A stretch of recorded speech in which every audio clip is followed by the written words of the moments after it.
بسم الله الرحمن الرحيم ألف لام ميم تنزيل الكتاب لا ريب فيه من رب العالمين أم يقولون افتراه بل هو الحق من ربك لتنذر قوما ما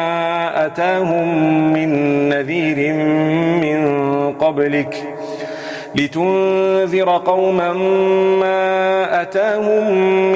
نذير من قبلك لعلهم يهتدون الله الذي خلق السماوات والأرض وما بينهما في 6 أيام ثم استوى على العرش ما لكم من دونه من ولي ولا شفيع أفلا تتذكرون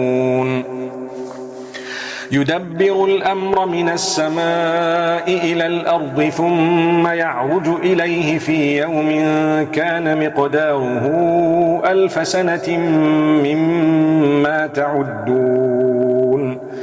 ذلك عالم الغيب والشهادة العزيز الرحيم الذي أحسن كل شيء خلقه وبدأ خلق الإنسان من طين ثم جعل نسله من سلالة من ماء مهين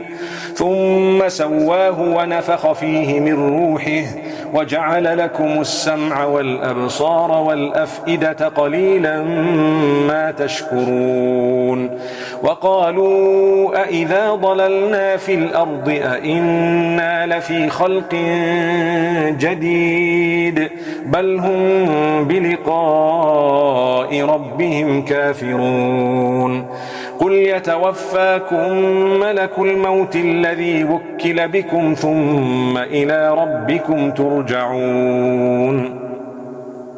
ولو ترى إذ المجرمون ناكسوا رؤوسهم عند ربهم ربنا أبصرنا وسمعنا فارجعنا نعمل صالحا إنا موقنون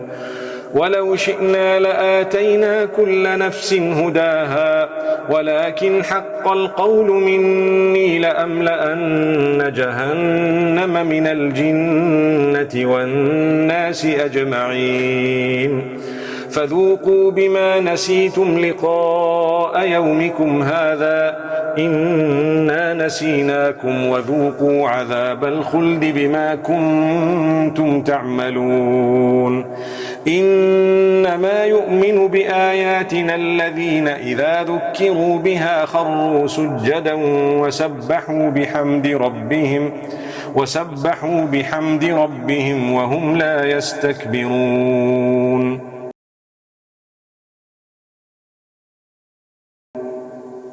تتجافى جنوبهم عن المضاجع يدعون ربهم خوفا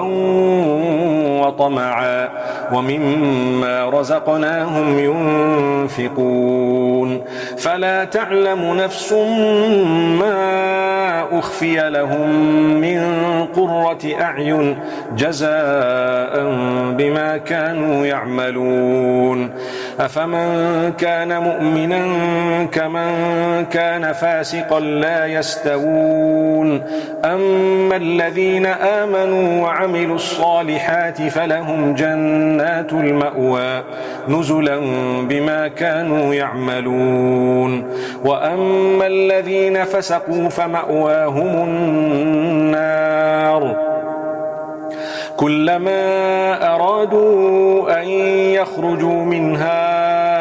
أعيدوا فيها وقيل لهم ذوقوا عذاب النار الذي كنتم به تكذبون ولنذيقنهم من العذاب الأدنى دون العذاب الأكبر لعلهم يرجعون ومن أظلم ممن ذكر بآيات ربه ثم أعرض عنها إنا من المجرمين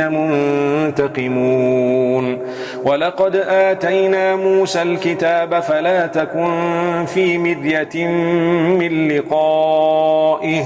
وجعلناه هدى لبني إسرائيل وجعلنا منهم أئمة يهدون بأمرنا لما صبروا وكانوا بآياتنا يوقنون إن ربك هو يفصل بينهم يوم القيامة فيما كانوا فيه يختلفون أولم يهد لهم كم أهلكنا من قبلهم من القرون يمشون في مساكنهم إن في ذلك لآيات أفلا يسمعون أولم يروا أنا نسوق الماء إلى الأرض الجرز فنخرج به زرعا تأكل منه أنعامهم وأنفسهم أفلا يبصرون ويقولون متى هذا الفتح إن كنتم صادقين قل يوم الفتح لا ينفع الذين كفروا إيمانهم ولا هم ينظرون فأعرض عنهم وانتظر إنهم منتظرون